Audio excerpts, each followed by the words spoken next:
पति के साथ संभोग करने से इनकार करना, यानी सब कुछ हो चुका है विवाह में। यू है मेहर का कहीं ना कहीं दूसरा पार्ट, जिसमें मेहर के बारे में बात करने वाले हैं। अगर जो आपने मेहर का पहला पार्ट नहीं देखा तो भाई लिंक डिस्क्रिप्शन में है, जाके आप देख सकते हो। पूरी प्ले लिस्ट मैंने दे रखी है मुस्लिम लॉस के हिसाब से, तो आप जाके देख सकते हो। तो मेहर का भुगतान ना किए जाने पर पत्नी के क्या अधिकार होते हैं, तो इसमें मेहर पहला अधिकार बनता है इसमें पति के साथ संभोग करने से इनकार करना, यानी महिला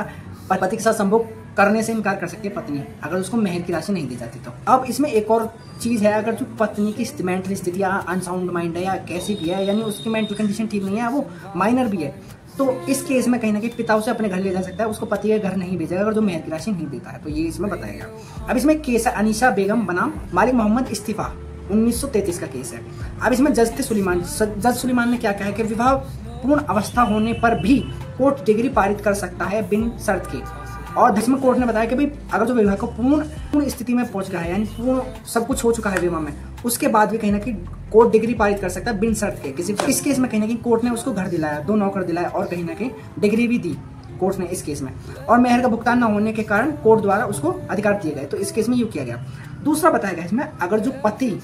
भुगतान नहीं करता तो उसका कहीं ना कहीं जो ऋण के रूप में मेहर धनराशि का अधिकार मिलता है पत्नी को, मतलब उसके एक पति पे कहीं ना कहीं कर्ज के रूप में वो मेहर की धनराशि रहती है, जिसको कहीं ना कहीं वो एक इंस्टॉलमेंट के जरिए ले सकती है, तो इसमें ये बताया गया है। अब इसमें अगर जो इसमें एक और कॉन्सेप्ट है, अगर जो पति की मृत्यु हो जाती है तो उसके जो लीगल अधिकारी है उनसे कहीं ना कहीं वो मेहर ले सकती है। इसमें केस है हमीरा बीबी बनाम जुबेदा बीबी, जो कि 1916 का केस है। तो इसमें भी एक बहुत अच्छा कॉन्सेप्ट बताया गया कि, तो इसमें बताया गया कि मेहर भी कर्ज की श्रेणी में आता है, जो भी मेहर है उसका भुगतान करे। पति मृत्यु होने के बाद दूसरा कर्जदार की तरह पत्नी भी राशि पाने की हकदार होती है, यानी पत्नी भी कहीं ना कहीं जैसे कि दूसरे कर्जदारों को पैसा दिया जाएगा लीगल रूप से, ऐसी पत्नी भी कहीं ना कहीं लीगल जिस पे प्रॉपर्टी है लीगल रूप से, वो उसको भी कहीं ना कहीं मेहर की रकम देगा, यानी उसके पिता हो सकते हैं, उसके भाई हो सकता है, कोई भी ऐसा हो सकता है जो भी उसको कहीं ना कहीं। तीसरा बताया गया मृतक पति की संपत्ति पर कब्जे का अधिकार, यानी जैसे कि मृतक पति है और उसकी जो संपत्ति है उस पर कहीं ना कहीं बीवी का एक अधिकार बन जाता है, और बीवी चाहे तो उस पर कब्जा कर सकती है और इसको कोई नहीं रोक सकता। तो इसमें एक केस है मैना बीबी बनाम चौधरी वकील अहमद 1924 का, जिसमें इसमें जो वर्डिक्ट दिया है कोर्ट ने, तो वर्डिक्ट दिया है कि कब्जा कर सकती है पर उसको कहीं ना कहीं दान नहीं कर सकती, यानी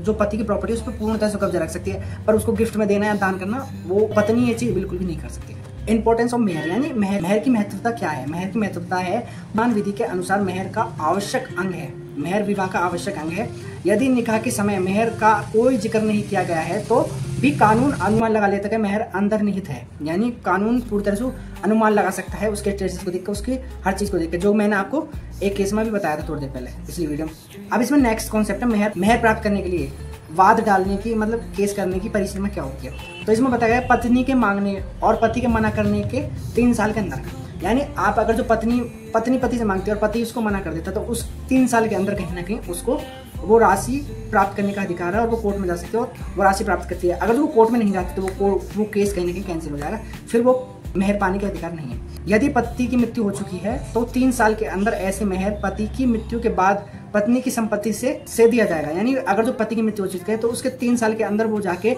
पति की प्रॉपर्टी से ये सब ले सकती है। और तीसरा इसमें यदि तलाक द्वारा विवाह विच्छेद होता है तो तलाक की तिथि से 3 साल के अंदर जाके वो ले सकती है। और ये बताया गया कि एक्ट हमारे 1963 में, उसमें इसके बारे में बताया गया। अब इसमें भी एक केस है, जैसे इसमें है अब्दुल कादिर बनाम सलीम 1886, तो इसमें बताया गया कि वो धनराशि जो विवाह के प्रतिकर रूप में देते हैं और विवाह के समय तय भी न हो जब भी देंगे होते, बताया गया अगर जो मेहर की धनराशि अगर जो विवाह के समय तय कर दी तो ठीक है, नहीं अगर जो तय भी ना की तो भाई वो धनराशि जब भी देनी पड़ेगी और वो कहीं ना कहीं देखा जाएगा कभी कितनी धनराशि देनी है कितनी नहीं। भाई ये थी आज की वीडियो, आपको कैसी लगी भाई लाइक कर दो, कमेंट कर दो, शेयर कर दो, सब्सक्राइब कर दो। Thank you so much for watching.